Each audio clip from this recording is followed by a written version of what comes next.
आज हम लोगों का कैपेसिटर में जो न्यू टॉपिक रहेगा वो होगा parallel combination of capacitors. Last class में हम लोगों ने कैपेसिटर्स का सीरीज़ कॉम्बिनेशन कंप्लीट किया हुआ है और आप सभी स्टूडेंट्स ने देखा कि अगर हम कैपेसिटर्स को सीरीज़ में कंबाइंड करते हैं तो उनका इक्विवेलेंट कैपेसिटेंस कितना होता है। अब थोड़ा सा 1 मिनट के लिए मैं सीरीज़ कॉम्बिनेशन में चलना चाहूँगा। इससे पहले आपने सीरीज़ कॉम्बिनेशन का इक्विवेलेंट कैपेसिटेंस निकाला। 1/CE is equal to 1/C1 plus 1/C2 plus 1/C3।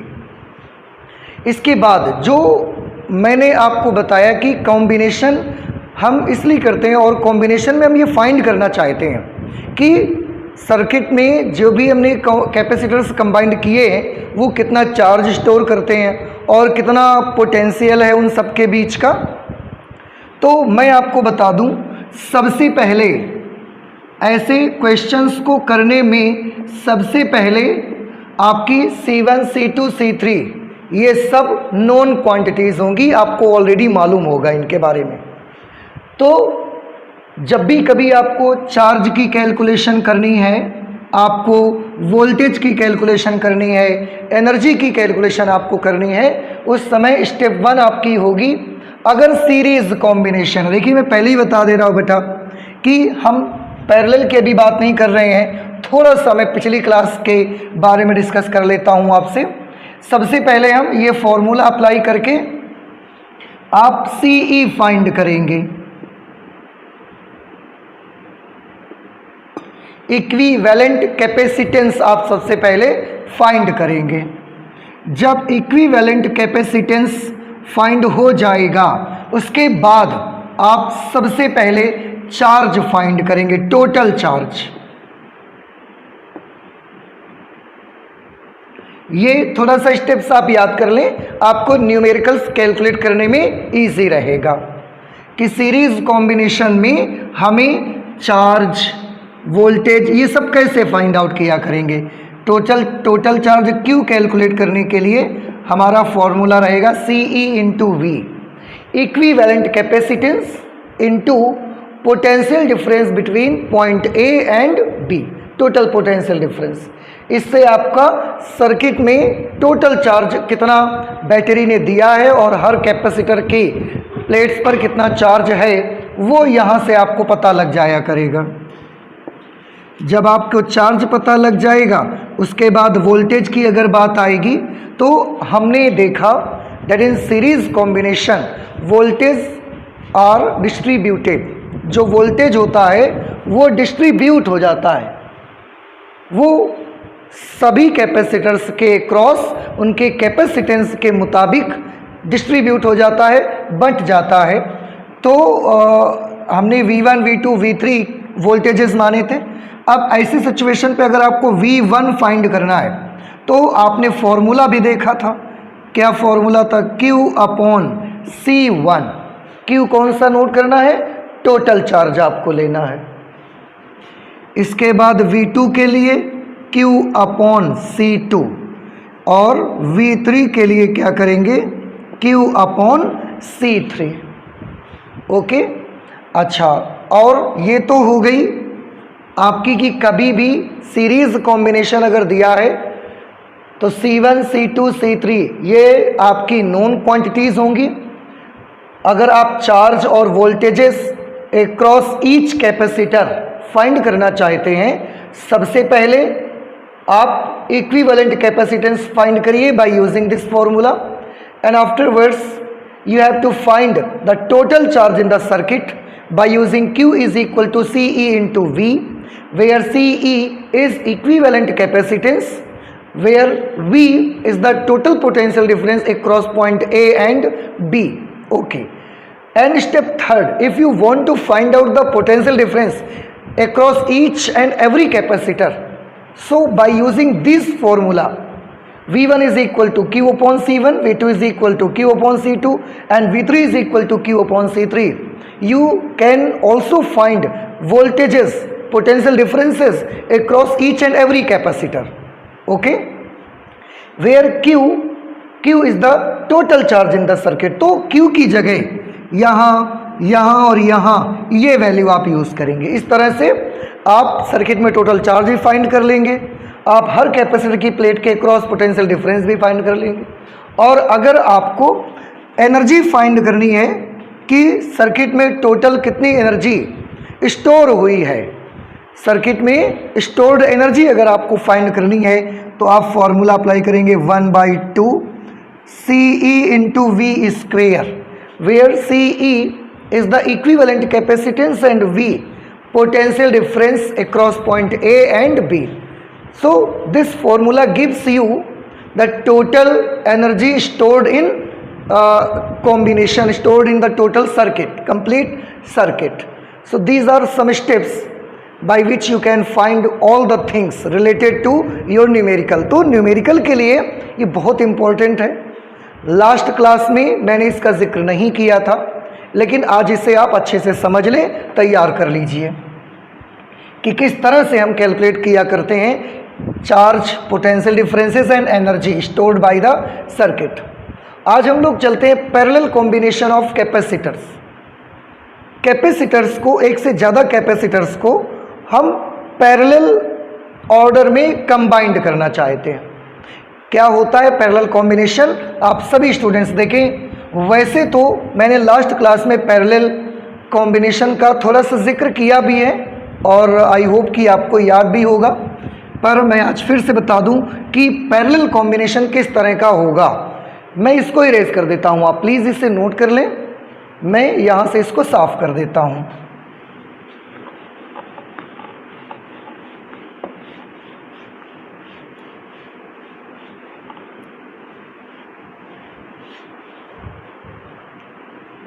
Parallel combination, आज भी हम 3 कैपेसिटर्स को पैरेलल में कनेक्ट करेंगे।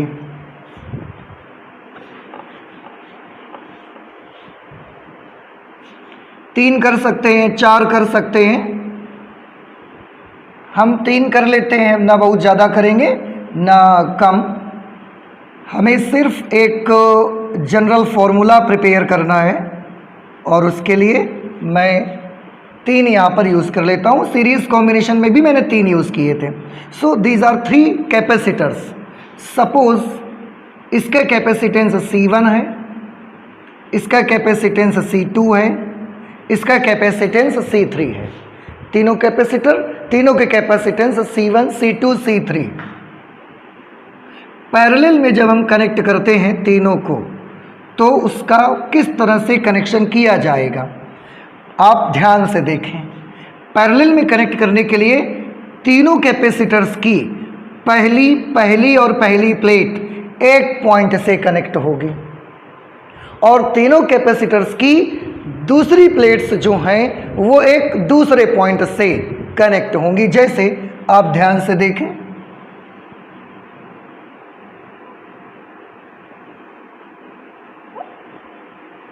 ये आपने देखा 3 कैपेसिटर हैं, तीनों कैपेसिटर की ये पहली प्लेट, इसकी ये पहली प्लेट, इस कैपेसिटर की ये पहली प्लेट।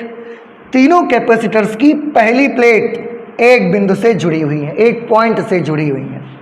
इसको हम पॉइंट ए मान लेते हैं। ओके, तीनों कैपेसिटर्स की जो दूसरी प्लेट्स होंगी, सेकंड प्लेट, ये एक दूसरे बिंदु से जुड़ी होंगी ऐसे। इस तरह से हमने इसको कनेक्ट कर लिया। इसको हम मान लेते हैं पॉइंट बी। ओके, तो पैरेलल कॉम्बिनेशन किस तरह का होता है, जितने भी कैपेसिटर्स आपके समांतर क्रम में जुड़े होते हैं उन सब की एक प्लेट, सबकी एक प्लेट एक बिंदु से तथा सबकी दूसरी प्लेटें एक दूसरे बिंदु से जुड़ी होती है। ये पैरेलल कॉम्बिनेशन आपका होगा। सीरीज कॉम्बिनेशन में क्या होता था, सीरीज कॉम्बिनेशन में होता था हर कैपेसिटर की दूसरी प्लेट अगले कैपेसिटर की पहली प्लेट से जुड़ती थी। इसमें ऐसा नहीं है बेटा, आप ध्यान से देखें। इसमें है प्रत्येक संधारित्र की एक प्लेट एक बिंदु से तथा दूसरी प्लेटें दूसरे बिंदु से जुड़ी होती हैं। हम चाहें तो इसको नोट कर सकते हैं। फर्स्ट पॉइंट हम नोट कर लेते हैं कि पैरेलल कॉम्बिनेशन किस तरह का होता है।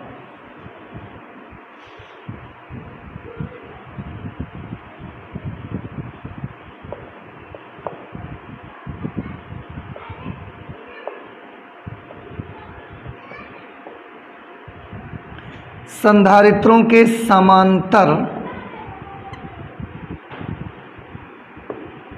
संयोजन में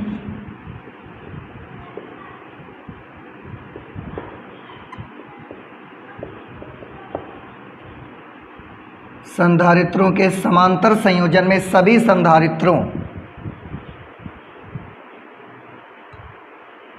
की पहली प्लेटें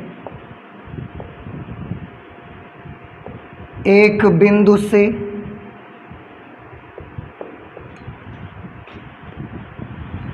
संधारित्रों के समांतर संयोजन में सभी संधारित्रों की पहली प्लेटें एक बिंदु से तथा दूसरी प्लेटें सभी संधारित्रों की दूसरी प्लेटें तथा दूसरी प्लेटें एक दूसरे बिंदु से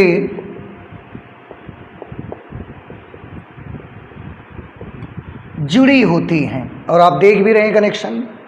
अच्छा, इसमें एक स्पेशलिटी बेटा और होती है कि अगर मैं ए से बी तक जाना चाहता हूं, I want to go from A to B, तो ए से बी तक जाने के लिए मेरे पास 3 पाथ हैं, 3 रास्ते हैं। मैं चाहूं तो इस रास्ते से बी तक जा सकता हूं, मैं चाहूं तो ए से बी तक इस रास्ते से चल के जा सकता हूं, मैं चाहूं तो ए से बी तक इस रास्ते से चल के जा सकता हूं।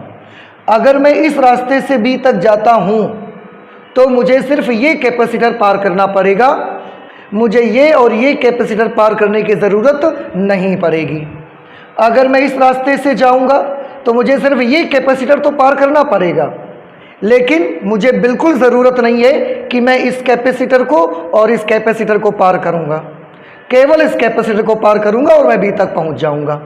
सिमिलरली अगर मैं इस रास्ते से जा रहा हूं तो मुझे सिर्फ ये वाला कैपेसिटर पार करना पड़ेगा, इसको और इसको पार करने की मुझे ज़रूरत नहीं है। तो समांतर क्रम में एक बात और क्या देखें कि अगर आप बिंदु ए से बिंदु बी तक जाना चाहते हैं तो आप किसी एक संधारित्र को पार करके ही जा सकते हैं, सभी संधारित्रों को आपको पार नहीं करना पड़ता है। यहाँ पर हम इसको भी लिख सकते हैं, अर्थात ये हमारे समझने में हेल्प करेगा।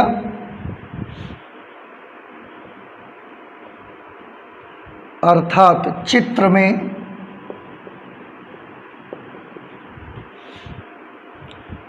बिंदु ए से बी तक जाने में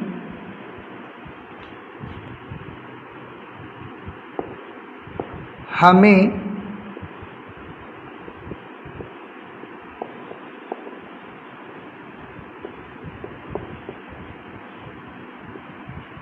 सभी संधारित्रों को पार करना आवश्यक नहीं है।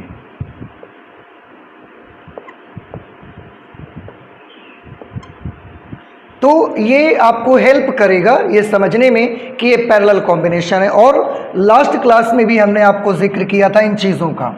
एक एग्जाम्पल की मदद से मैं आपको समझा देता हूँ और आज देख लें आप।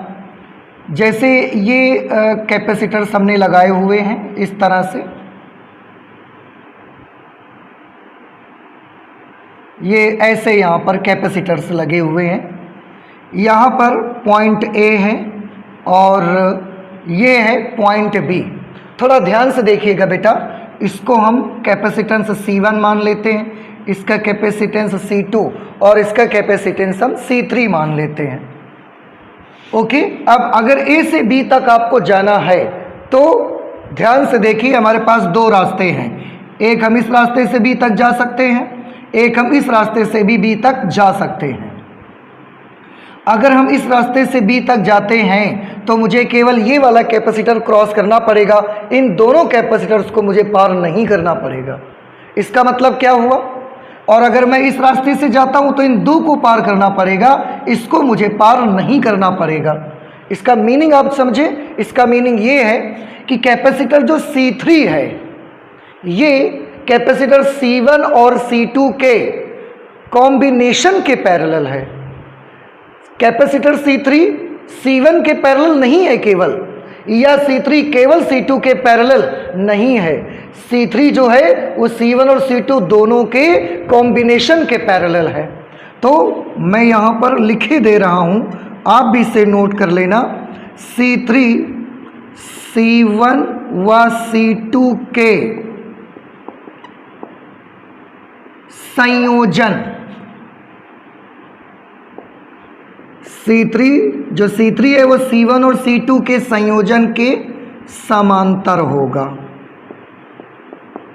तो ये आप बहुत याद रखें कि C3 केवल C1 के पैरेलल नहीं है, C3 केवल C2 के पैरेलल नहीं है, क्योंकि अगर आप इस रास्ते से जाएंगे तो C3 छूट जाएगा, अगर इस रास्ते से जाएंगे तो C1 C2 दोनों छूट जाएंगे। इसलिए C3 C1 और C2 के कॉम्बिनेशन के पैरेलल होगा। और देखिए एक चीज, जब आप इस रास्ते से जाते हैं और B तक आप जा रहे हैं तो क्या C1 और C2 में से किसी भी एक कैपेसिटर को बिना पार करे आप B तक जा सकते हैं? Answer is no. अगर आप इस रास्ते से जा रहे हैं तो C1 और C2 दोनों ही आपको पार करने पड़ेंगे।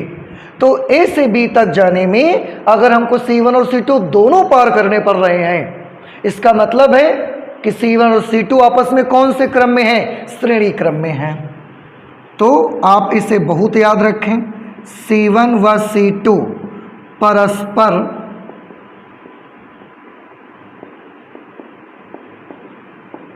C1 व C2 परस्पर श्रेणी क्रम में हैं। तो मैं आपको फिर से बता दूं, C1 और C2 श्रेणी क्रम में हैं, C3 तथा C1 और C2 का कॉम्बिनेशन समांतर क्रम में है। केवल C3 C1 के पैरेलल में है ऐसा नहीं है, C3 केवल C2 के पैरेलल में है ऐसा भी नहीं है, C3 जो है वो C1 और C2 के कॉम्बिनेशन के पैरेलल में है। ये फर्स्ट पॉइंट हमने बना लिया समांतर संयोजन के बारे में। अच्छा, अब इसको हम वोल्टेज सोर्स से कनेक्ट करते हैं। बिंदु A और B दोनों को हम एक वोल्टेज सोर्स से कनेक्ट करेंगे। वोल्टेज सोर्स क्या होता है? वोल्टेज सोर्स बैटरी होती है। तो ये एक बैटरी है जिसमें ये पॉजिटिव टर्मिनल है और ये नेगेटिव टर्मिनल है। बैटरी का पोटेंशियल हमने मान लिया कैपिटल V के बराबर है। कैपिटल V के बराबर है, व्हाट इट मीन्स, इस बैटरी का पोटेंशियल कैपिटल V के बराबर है। इसका क्या मतलब हुआ? बैटरी को हमने एक टर्मिनल बिंदु A से जोड़ा है, दूसरा टर्मिनल हमने बिंदु B से जोड़ा हुआ है। अब आप ध्यान से देखिए, अगर बैटरी का पोटेंशियल V है तो यहाँ A और B के बीच का भी पोटेंशियल डिफरेंस कितना होगा? V ही होगा। हम लास्ट क्लास में बहुत ये बात कर चुके हैं, डिस्कशन भी कर चुके हैं कि बैटरी को दो टर्मिनलों के बीच आप जोड़ देंगे, उन दो टर्मिनलों के बीच उतना ही विभवांतर होगा जितना बैटरी का पोटेंशियल है। तो अगर 12 वोल्ट की बैटरी है और आपने A और B के बीच जोड़ा है तो A और B के बीच 12 वोल्ट का पोटेंशियल आ जाएगा। ओके, पोटेंशियल का बेसिक मीनिंग क्या होता है? Potential is basically work done. Energy means अगर आप एक कूलॉम के चार्ज को A से B तक ले जाते हैं, क्योंकि इनके बीच का पोटेंशियल डिफरेंस कितना? V। तो अगर आप A से B तक एक कूलॉम के चार्ज को ले जाते हैं तो आपको V जूल एनर्जी खर्च करनी पड़ेगी। V joule energy, V joule work आपको करना पड़ेगा। अब बात ये आती है कि A से B तक ले जाएंगे तो हमको V जूल काम करना पड़ेगा 1 कूलॉम के चार्ज को। अब आपके मन में क्वेश्चन आएगा, इस रास्ते से जाने पर 1 जूल करना पड़े, V जूल करना पड़ेगा इस रास्ते से जाने में कि इस रास्ते से जाने में? मैं आपको बता दूं, पहले भी हम इस बात को डिस्कस कर चुके हैं कि जो इलेक्ट्रिकल फोर्स होता है ये एक कंजर्वेटिव फोर्स है, एक संरक्षी बल है, और संरक्षी बल कभी भी पथ पर डिपेंड नहीं करता, वो सिर्फ प्रारंभिक और अंतिम बिंदु पर निर्भर करता है। अगर वो केवल प्रारंभिक और अंतिम बिंदु पर निर्भर करता है तो आप चाहे इस रास्ते से जाइए, इस रास्ते से जाइए, इस रास्ते से जाइए, हर बार आपका प्रारंभिक बिंदु और अंतिम बिंदु सेम है, इसलिए हर बार आपको वर्क भी सेम करना पड़ेगा। आप अगर ए से बी तक इस रास्ते से जाते हैं तो भी आपको V जूल वर्क करना पड़ेगा, इस रास्ते से जाते हैं तो भी आपको V जूल वर्क करना पड़ेगा, इस रास्ते से जाते हैं तो भी आपको V जूल वर्क करना पड़ेगा। ओके, अच्छा, अब अगर एक तो ये हो गया, हम एक और तरीके से इसको समझ सकते हैं। एक और तरीके से हम समझ सकते हैं कि ध्यान से देखिएगा, इस कैपेसिटर की ये वाली प्लेट ये कंडक्टर से जुड़ी हुई है, conductor conductor conductor conductor. Capacitor की ये वाली प्लेट इस पॉजिटिव टर्मिनल से जुड़ी हुई है, तो इस पॉजिटिव प्लेट का पोटेंशियल उतना ही होगा जितना इसकी पॉजिटिव टर्मिनल का है, जितना इसके पॉजिटिव टर्मिनल का है उतना ही पोटेंशियल इसका होगा। दूसरी चीज, ये सेकंड प्लेट कैपेसिटेंस C1 की जो है ये कंडक्टर से जुड़ी है, देखो इधर से ये जुड़ा, ये कंडक्टर नेगेटिव टर्मिनल से जुड़ा हुआ है, तो इस प्लेट का पोटेंशियल सेम इस नेगेटिव पोटेंशियल के इक्वल होगा, इस तरह से। अब आपने देखा इस संधारित्र की दोनों प्लेटों में, ध्यान से देखें, इसका पोटेंशियल इसके पोटेंशियल के इक्वल, इसका पोटेंशियल इसके पोटेंशियल के इक्वल, तो दोनों के बीच का पोटेंशियल डिफरेंस कितना, उतना ही जितना बैटरी का। सेम कनेक्शन तो वही जगह ही है ना, तो अगर इसके पोटेंशियल डिफरेंस V है तो इसका भी पोटेंशियल डिफरेंस कितना होगा, V ही रहेगा। अब दूसरी चीज समझिए, इस कैपेसिटर को ध्यान से देखें, इस कैपेसिटर की ये वाली प्लेट ये एक चालक तार द्वारा जुड़ी हुई है, कंडक्टर कंडक्टर कंडक्टर, तो ये प्लेट भी क्योंकि इसी से जुड़ी है तो इस पर भी चार्ज आएगा, और कब तक आएगा, जब तक कि इस प्लेट का पोटेंशियल इसके पॉजिटिव टर्मिनल के पोटेंशियल के इक्वल नहीं हो जाता। कनेक्शन तो दोनों की वही है ना। सिमिलरली ये नेगेटिव टर्मिनल बैटरी का इसकी इस प्लेट से जुड़ा हुआ है, इसलिए इस प्लेट का पोटेंशियल तब तक इसमें चार्ज जाता रहेगा जब तक कि इस प्लेट का पोटेंशियल इसके नेगेटिव टर्मिनल के इक्वल नहीं हो जाता। अब आप समझ सकते हैं कि इसकी भी दोनों प्लेट्स के बीच का उतना ही पोटेंशियल डिफरेंस होगा जितना बैटरी का है, तो V ही आ जाएगा। सिमिलरली यहाँ पर भी वही होगा कि ये भी उसी कंडक्टर से ऐसे जुड़े हुए हैं, तो इनकी भी दोनों प्लेट्स के बीच का पोटेंशियल डिफरेंस सेम उतना ही होगा जितना बैटरी का है। तो मैंने दो तरह से आपको इसको समझाया है। पहला क्या समझाया कि बैटरी को हमने ए और बी के बीच जोड़ा, तो ए से बी तक 1 कूलम के चार्ज को ले जाने में V वोल्ट वर्क आपको या V जूल वर्क आपको, V जूल एनर्जी आपको खर्च करनी पड़ेगी। इलेक्ट्रिकल फोर्स एक कंजर्वेटिव फोर्स है, इसलिए ये पाथ पर डिपेंड नहीं करेगा, आपके प्रारंभिक और अंतिम बिंदु पर निर्भर करेगा। और आप किसी रास्ते से जाएं, प्रारंभिक बिंदु हमेशा A है, अंतिम बिंदु हमेशा B है, तो हर बार आप चाहे जिस रास्ते से जाएं हर बार आपको V जूल वर्क ही करना पड़ेगा। अगर हर बार V जूल वर्क करना पड़ेगा तो हर बार इनके बीच का पोटेंशियल डिफरेंस V ही आ जाएगा। अगर इससे भी अच्छा नहीं लगता आपको तो मैंने दूसरी चीज समझाई। इस संधारित्र को देखें, इसकी ये प्लेट बैटरी के पॉजिटिव टर्मिनल से, ये प्लेट नेगेटिव टर्मिनल से जुड़ी है, तो इस प्लेट का पोटेंशियल पॉजिटिव टर्मिनल के पोटेंशियल के बराबर होगा, इस प्लेट का पोटेंशियल बैटरी के नेगेटिव टर्मिनल के पोटेंशियल के बराबर होगा, इसलिए पोटेंशियल डिफरेंस इन दोनों के बीच का वही होगा जो बैटरी का है। सेम प्रोसेस यहाँ, सेम प्रोसेस यहाँ। आपने देखा सभी संधारित्रों की प्लेट्स के बीच का पोटेंशियल डिफरेंस कितना आया, V, which is same at each and every capacitor. तो यहां से हम चाहें तो एक वोल्टेज का रूल बना सकते हैं अपना। क्या बनेगा वोल्टेज रूल? वोल्टेज रूल हमारा बनेगा कि संधारित्रों के समांतर संयोजन में सभी संधारित्रों की दोनों प्लेट के बीच का विभवांतर एक जैसा होता है। वोल्टेज रूल क्या बना?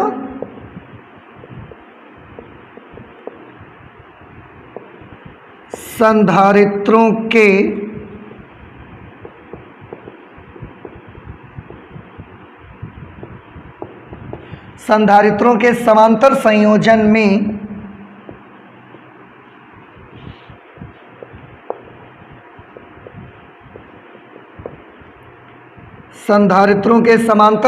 में सभी संधारित्र की दोनों प्लेटों के बीच सभी संधारित्रों की दोनों प्लेटों के बीच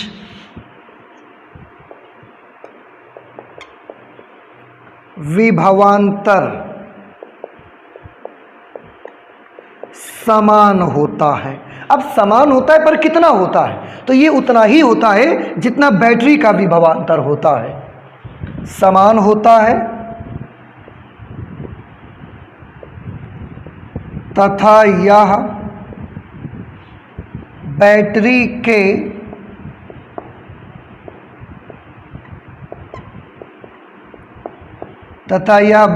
दोनों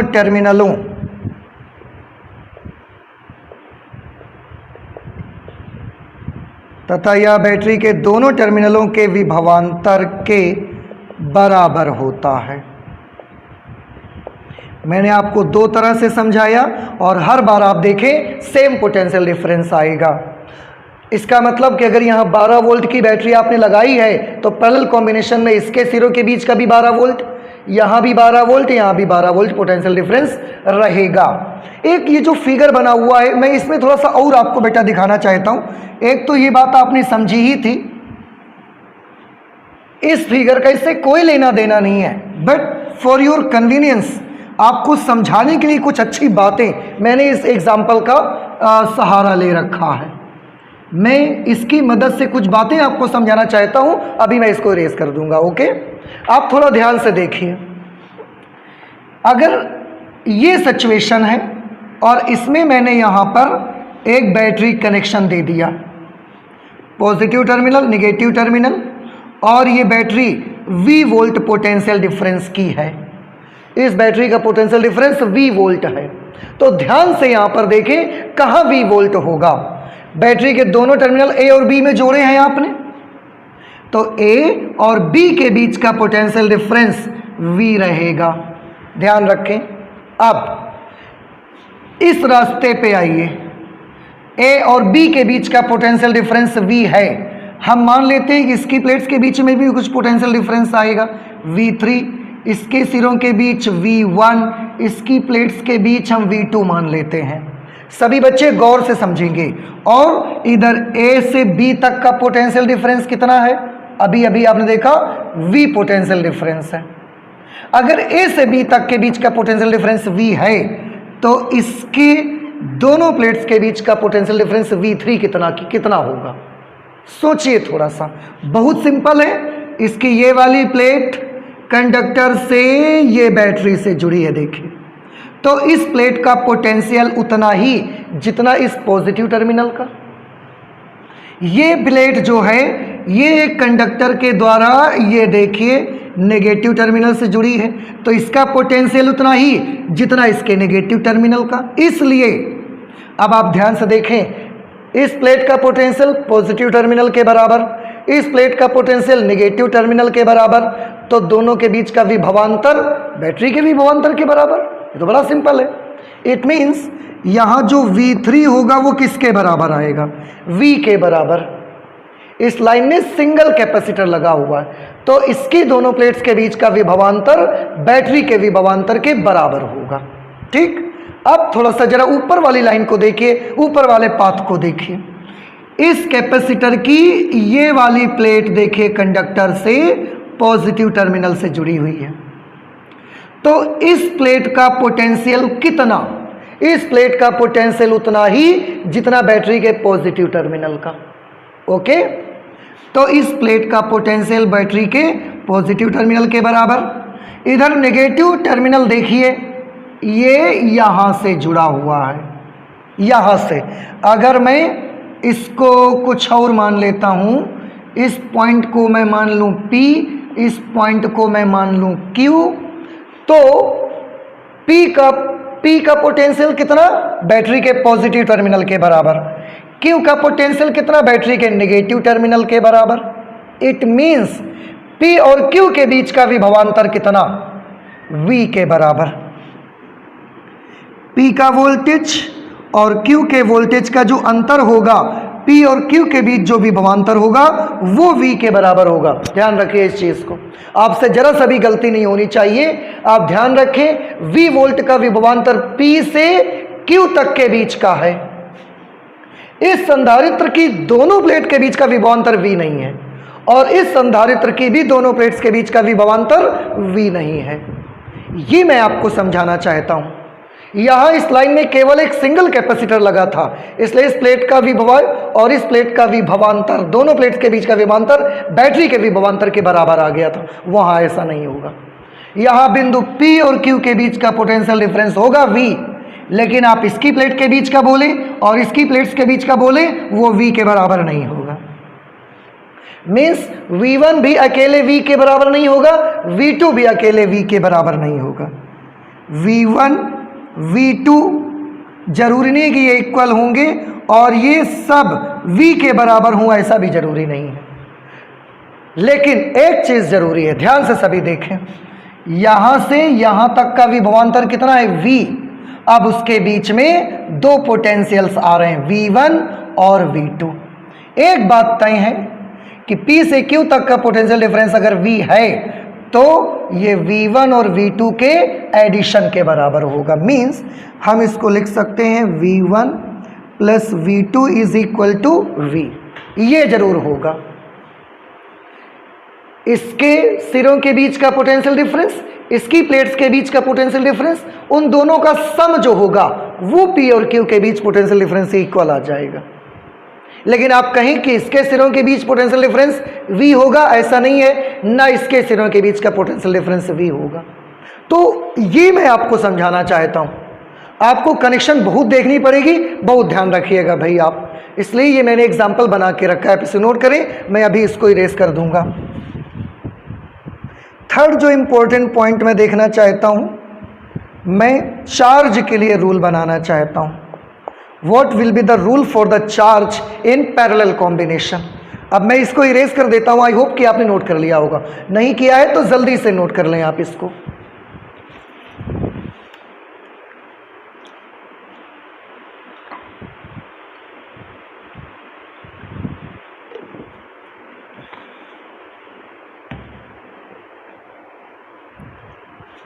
ओके, तो अब मैं इसे इरेज कर देता हूं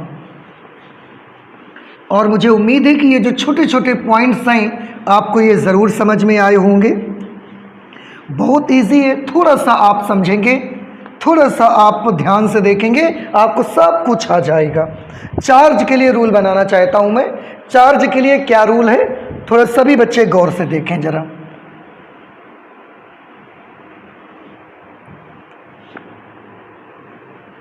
ये एक बैटरी है और हमने माना कि बैटरी यहां से चार्ज दे रही। अब एक चीज और मैं बताना चाहता हूं आपको, इसके सिरों के बीच का potential V, potential V, potential difference V। अगर इनमें पोटेंशियल डिफरेंस डेवलप हुआ है तो बेटा आपको याद होगा कि पोटेंशियल तो चार्ज देने से डेवलप होता है ना। हमने कैपेसिटर के लेशन में इसी में पढ़ा हुआ है कि आप जितना चार्ज देते जाएंगे पोटेंशियल इंक्रीज होता जाएगा। अगर इसमें पोटेंशियल डेवलप हुआ है तो जरूर इनमें चार्जेस आया होगा, कुछ ना कुछ तो चार्ज आया होगा। बिना चार्ज का तो पोटेंशियल नहीं हो सकता ना। इनमें पोटेंशियल सब में सेम डेवलप हुआ है, इसका मतलब है कुछ ना कुछ चार्ज तीनों में आया होगा। मैं मान लेता हूं कि इसमें चार्ज है Q1, इसमें चार्ज है Q2 और इसमें चार्ज है Q3। अब थोड़ा ध्यान से देखिए, यहां से मैंने माना कि चार्ज Q गया, बैटरी ने चार्ज कितना दिया Q, वो यहां से चार्ज गया। पहले मैंने क्या बताया, तीनों कैपेसिटर्स की दोनों प्लेट्स के बीच में कुछ ना कुछ पोटेंशियल डिफरेंस डेवलप हुआ। इट मीन्स तीनों कैपेसिटर्स के पास कुछ ना कुछ चार्ज आया। कैपेसिटी के मुताबिक उनके पास चार्ज बराबर नहीं जाएगा, कैपेसिटी के मुताबिक उनके पास चार्ज अलग अलग जाएगा। किसी की कैपेसिटी ज़्यादा है तो वो ज़्यादा चार्ज स्टोर करेगा, किसी की कैपेसिटी कम है तो वो कम चार्ज स्टोर करेगा। तो बड़ा सिंपल है, एक बर्तन की कैपेसिटी जितनी ज़्यादा होगी उसमें उतना ही ज़्यादा पानी स्टोर कर सकते हैं ना आप। तो कैपेसिटी के मुताबिक वो उनमें चार्ज स्टोर होगा।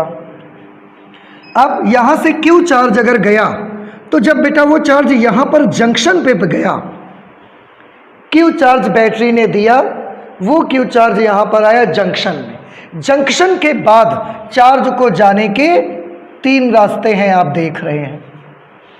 क्या तीनों रास्तों पे बराबर बराबर चार्ज जाएगा? ऐसा ज़रूरी नहीं है।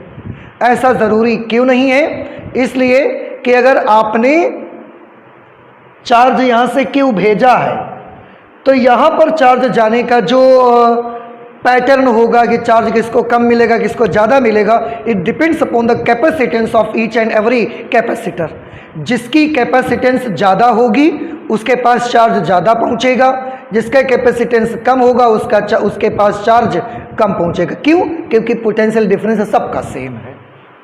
इसलिए हमने मान लिया कि इसमें चार्ज जाने लगा Q1, इसमें गया Q2 और इसमें चार्ज गया Q3।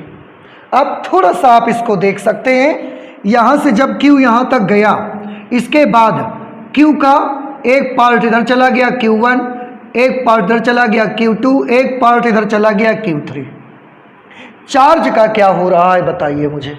क्या चार्ज सब में सेम जा रहा है?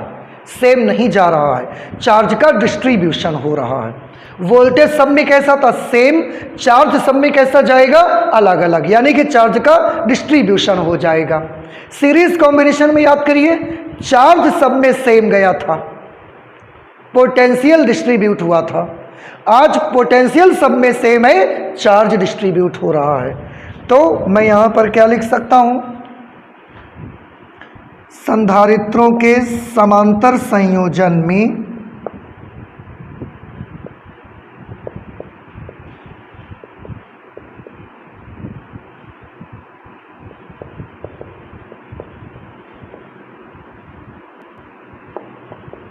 संधारित्रों के समांतर संयोजन में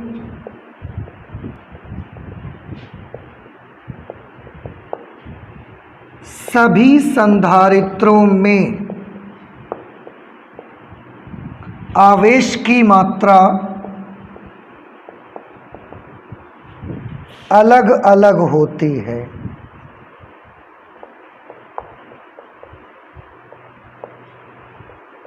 अलग अलग होती है अर्थात आवेश बट जाता है।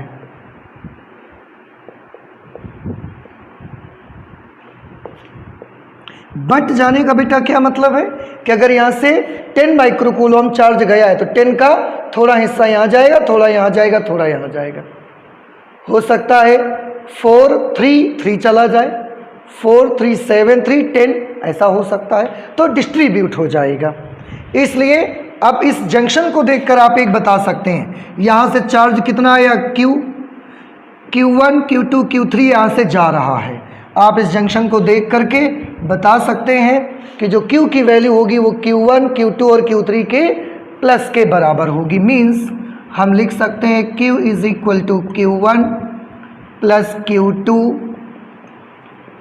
Plus Q3। Let this is equation number 1, क्योंकि जो चार्ज Q आया वही तो पूरे 3 भागों में बट गया है। तो अगर इन तीनों पार्ट्स को हम जोड़ दें तो फिर से Q के बराबर आ जाएगा। ओके, तो समांतर क्रम संयोजन में आवेश क्या होता है? डिस्ट्रीब्यूट हो जाता है, बट जाता है। और आवेश का डिस्ट्रीब्यूट होना किस पर डिपेंड करता है? कैपेसिटेंस पर डिपेंड करता है। मैं बता देता हूं यहाँ Q1 की वैल्यू कितनी होगी। ध्यान से देखें बेटा, Q का फॉर्मूला क्या होता है? Q का फॉर्मूला होता है C इंटू V। आवेश का फॉर्मूला धारिता गुणे विभवांतर। आवेश का फॉर्मूला, अगर मैं इस पर आवेश पता लगाना चाहता हूं तो मुझे इसकी धारिता और इसका विभवांतर लेना पड़ेगा। तो इस तरह से Q1 की वैल्यू क्या बनेगी, C multiplied by V। Q1 is equal to C1 multiplied by V, C1 into V, comma Q2, what will be Q2? Q2 is equal to C2 multiplied by V, C2 multiplied by V, and Q3 means C3 multiplied by V। ये आ गया। आप देखें charge V तो सब में same है, तो charge किस पर डिपेंड करेगा, कैपेसिटेंस पे। मैं ये लिख देता हूं,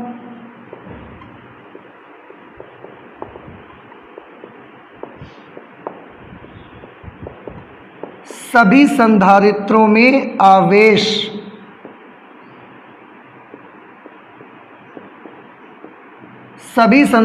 में आवेश की मात्रा उनकी धारिताओं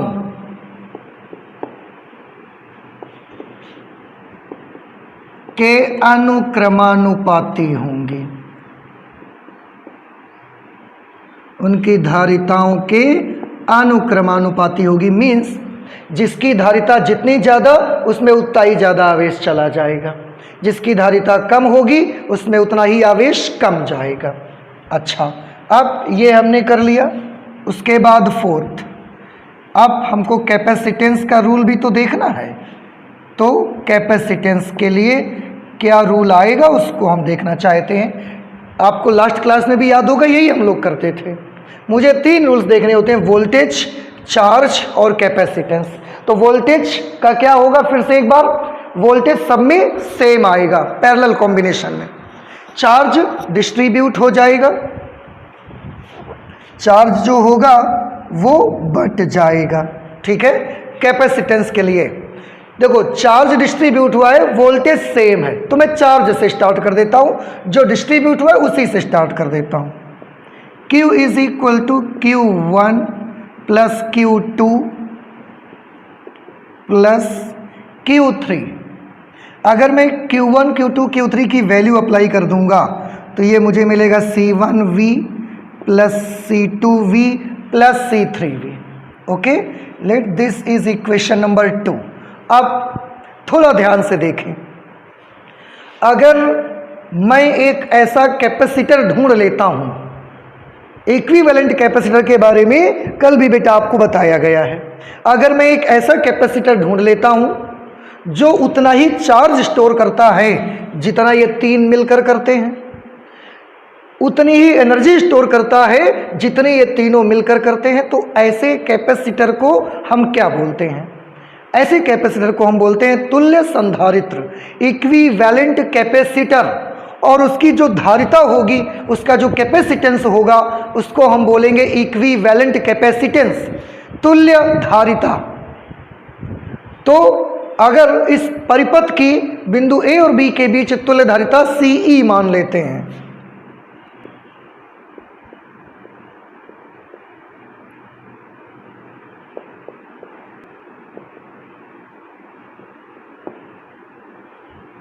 यदि परिपथ के बिंदुओं A व B के बीच तुल्य धारिता CE हो, तब परिपथ के बिंदुओं A व B के बीच तुल्य धारिता CE हो, तब Q की वैल्यू कितनी होगी। क्योंकि अभी हमने बात की कि ये धारिता ऐसे कैपेसिटर की होगी जो उतना ही चार्ज स्टोर करेगा जितना ये तीनों मिलकर करते हैं। कितना करते हैं, Q। उतनी एनर्जी स्टोर करेगा जितना ये तीनों मिलकर करते हैं। तो अगर चार्ज Q है, धारिता उसकी CE है, पोटेंशियल डिफरेंस V है, तो Q की वैल्यू कितनी होगी, CE into V। Q is equal to CV होता है ना, तो अगर बिंदुओं A व B के बीच तुल्य धारिता CE हो, तब Q की वैल्यू CE इंटू V के बराबर होगी। Total charge is equal to equivalent capacitance multiplied by potential difference across point A and B। अब ये वैल्यू भी हम लिख देते हैं यहाँ पर, Q की जगह पर मैं CE इंटू V लिख दूंगा। Therefore CE into V is equal to C1V, C2V, C3V। आप ध्यान से देखें, v सभी टर्म्स में है। हम चाहे तो सभी टर्म्स से v को कैंसिल कर सकते हैं। अगर हम v कैंसिल कर देंगे तो इक्विवेलेंट कैपेसिटेंस की वैल्यू कितनी आ जाएगी? C1 plus C2 plus C3 के बराबर आएगी। तो आप ध्यान से देखें, ये एक फॉर्मूला निकल करके आया कैपेसिटेंस के लिए। तो अगर आपने तीन कैपेसिटर्स को, जिनके कैपेसिटेंसेस C1, C2 और C3 हैं, उन्हें आपने पैरेलल ऑर्डर में जोड़ा है, तो उनका जो तुल्य धारिता का सूत्र होगा वो C1 plus C2 plus C3 होगा, तीनों के जोड़ के बराबर होगा। तो यहाँ से कैपेसिटेंस का क्या रूल बनेगा? कैपेसिटेंस का रूल बनेगा कि समांतर क्रम में जुड़े हुए संधारित्रों के तुल्य धारिता का मान उन तीनों संधारित्रों की धारिताओं के योग के बराबर होता है। देखा आपने? मैं फिर से बता दूं, समांतर क्रम में जुड़े हुए संधारित्रों की तुल्य धारिताओं का मान उन तीनों संधारित्रों की धारिताओं के योग के बराबर होता है। ठीक है, हम कैपेसिटेंस का ये रूल नोट कर देते हैं। आप इसे नोट कर लीजिए, मैं इसे इरेज कर देता हूं भाई, आप नोट कर लें।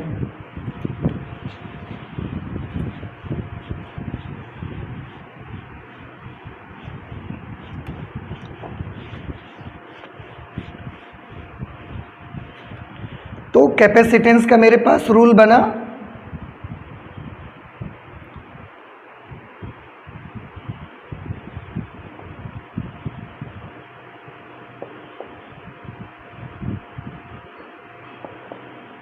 समांतर क्रम में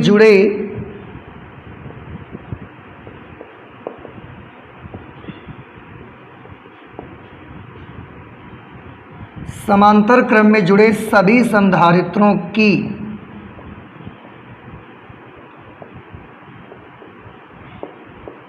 तुल्य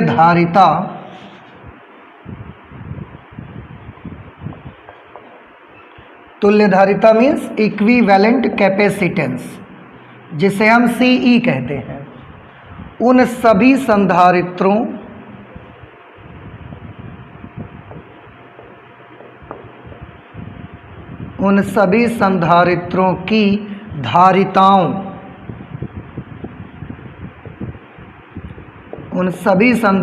की धारिताओं के योग के बराबर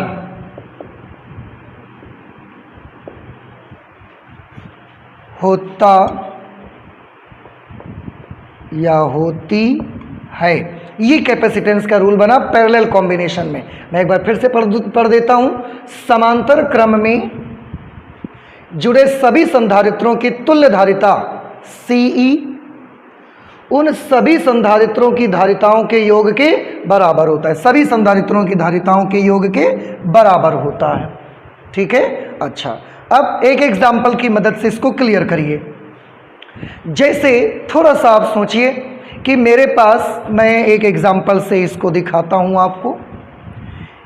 मेरे पास एक कैपेसिटर है 4 माइक्रोफैरड का, एक कैपेसिटर है 6 माइक्रोफैरड का, और एक कैपेसिटर है 5 माइक्रोफैरड का, और तीनों समांतर क्रम में जुड़े हैं, पैरेलल ऑर्डर में कनेक्ट हैं। तो क्या आप मुझे इसका इक्विवेलेंट कैपेसिटेंस बता सकते हैं कितना होगा? क्या करना होगा आपको? आपके पास तीन कैपेसिटर्स हैं, 4 microfarad, 6 microfarad, 5 microfarad, and they are connected in parallel to each other. So what will be the equivalent capacitance of the circuit? So for finding the equivalent capacitance, we use the formula CE is equal to C1 plus C2 plus C3. Simply we have to add up them. जोड़ देना है मुझे simply. तो क्या formula use होगा? CE is equal to C1 plus C2 plus C3. C1 plus C2 plus C3. आप जोड़ के देखेंगे, the answer will be 15 microfarad. So the answer will be 15 microfarad. Okay, understand? तो एक तो हमने ये सीखा कि अगर तीन कैपेसिटर्स हैं जो समांतर क्रम में जुड़े हैं तो उनके तुल्य धारिता निकालने के लिए क्या सूत्र होगा? सबको जोड़ दिया करेंगे, बस इतना कर दिया करेंगे. हाँ, इसको करने से एक और भी हमने जो इंपॉर्टेंट चीज सीखी वो क्या है उसको ध्यान से देखें बेटा। वो ये है कि जो हमारी तुल्य धारिता आई है 15 माइक्रोफैरेड, इसका जो मान है आप देखें कि हमने जो 3 धारिताएं ये ली हैं, इनमें से जिसकी वैल्यू सबसे ज़्यादा है, 6 सबसे ज़्यादा है ना इसमें, उससे भी ज़्यादा इसका मान आता है। तो हम ये कह सकते हैं कि समांतर क्रम में जुड़े संधारित्रों की तुल्य धारिता का मान उन सभी संधारित्रों में से सबसे अधिक धारिता से भी अधिक होती है वैल्यू। इन तीनों संधारित्रों में जिसकी धारिता सबसे ज़्यादा होगी, तुल्य धारिता का मान उससे भी ज़्यादा ही आएगा, कभी भी कम नहीं आएगा, याद रख लीजिए। तो मैं चाहूँ तो इसको भी एक नोट बनाकर मैं लिख सकता हूँ। क्या लिख सकता हूँ?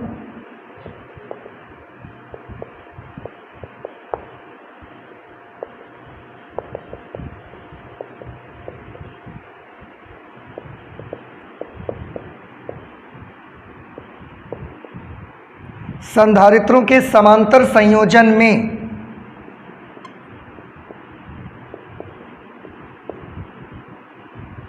तुल्य धारिता, जिसे आप CE से लिखते हैं, तुल्य धारिता CE का मान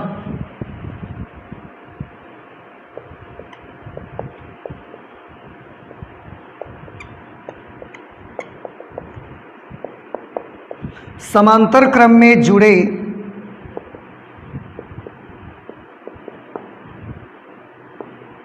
संधारित्रों में से जिसकी धारिता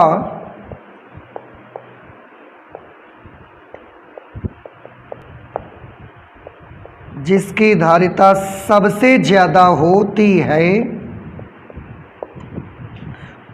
जिसकी धारिता सबसे ज़्यादा होती है, उससे भी अधिक होता है।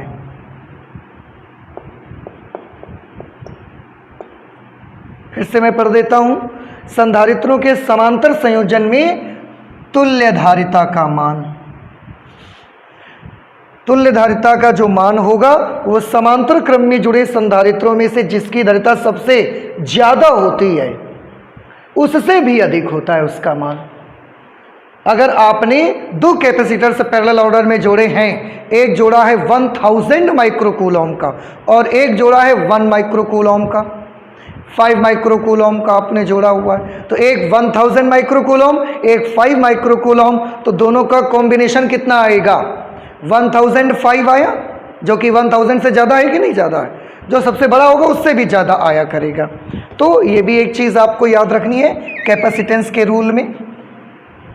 इसको अब मैं यहाँ से हटा देता हूँ। एक छोटी सी चीज़ और मैं यहाँ पर आपको बताना चाहता हूँ कि अगर n समान धारिता C के संधारित्र परस्पर समांतर क्रम में जुड़े होंगे तो तुल्य धारिता का मान कितना मिलेगा आपको?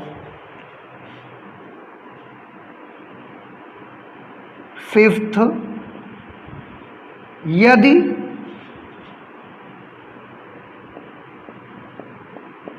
समान धारिता C के n संधारित्र,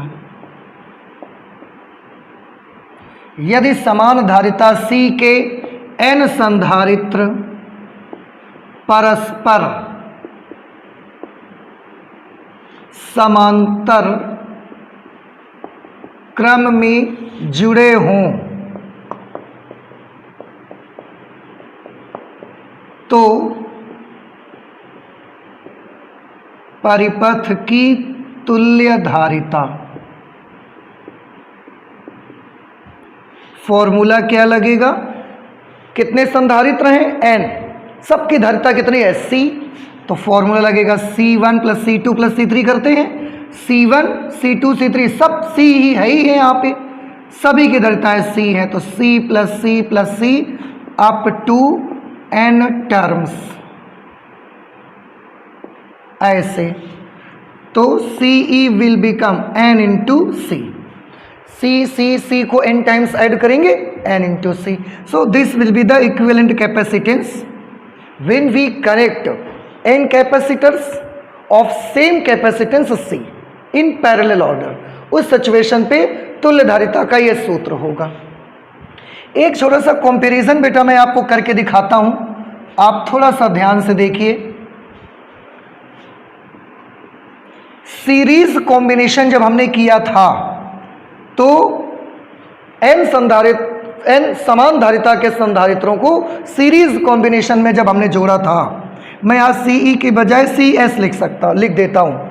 सीरीज कॉम्बिनेशन या इक्विवेलेंट कैपेसिटेंस इन सीरीज कॉम्बिनेशन, उसका क्या फॉर्मूला आया था? C/N।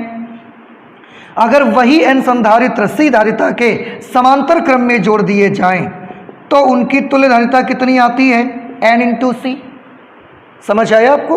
अभी अभी आपने किया, हमने CE नहीं लिखा, सीरीज के लिए CS लिख दिया तुल्य धारिता को, और समांतर में तुल्य धारिता को CP नोट कर दिया।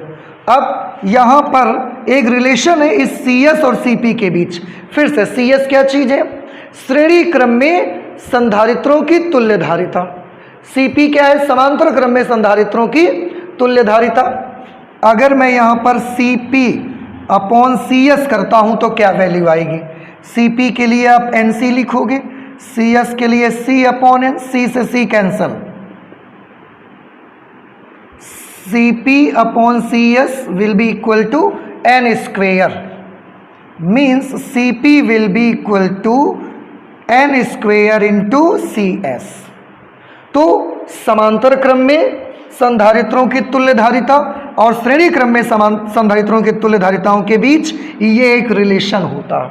कभी कभी इस पर बेस्ड न्यूमेरिकल आता है कि अगर 10 संधारित्र समान धारिता के हैं, पहले उन्हें श्रेणी क्रम में जोड़ा जाता है, फिर उन्हें समांतर क्रम में जोड़ा जाता है, तो बताइए समांतर क्रम में तुल्य धारिता और श्रेणी क्रम में तुल्य धारिताओं का अनुपात क्या होगा? तो केवल आपको उनके नंबर का स्क्वायर कर देना है, 10 का स्क्वायर कर देंगे 100 आंसर आ जाएगा उसका। ओके, तो ये भी एक रिलेशनशिप आप याद रखिए, काफ़ी इंपॉर्टेंट है। कॉम्पिटिटिव एग्जामिनेशन पर इस पर बेस्ड क्वेश्चन मिलते हैं आपको। एक चीज़ मैं और आपको बताना चाहता हूं, कंपेयर करके बेटा आप देखिएगा।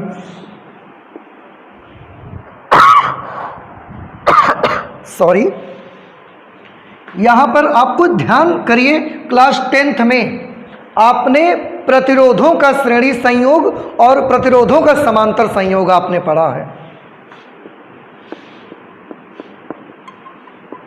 प्रतिरोध की बात करिए, श्रेणी में क्या फॉर्मूला आता था?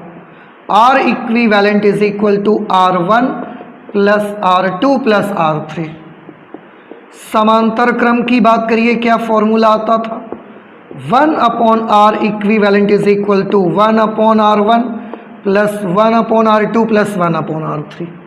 अब संधारित्रों की जरा बात करिए, संधारित्र की बात करिए। श्रेणी क्रम में कौन सा फॉर्मूला मिला मुझे? श्रेणी क्रम में मुझे मिला 1/CE is equal to 1/C2 plus 1/C3। समांतर क्रम में आपको कौन सा फॉर्मूला मिला? CE is equal to C1 plus C2 plus C3 मिला फॉर्मूला आपको। मैं कंपैरिजन ये कराना चाहता हूँ, इसकी मदद से आप ज़्यादा याद रख सकते हैं, आपका कन्फ्यूज़न नहीं आएगा। प्रतिरोध में जो पैटर्न श्रेणी क्रम में यूज होता था तुल्य प्रतिरोध निकालने के लिए, वही संधारित्र में समांतर में यूज हो रहा है। आप देखें, प्रतिरोध में श्रेणी में जुड़ते थे, संधारित्र में समांतर में जुड़ते हैं।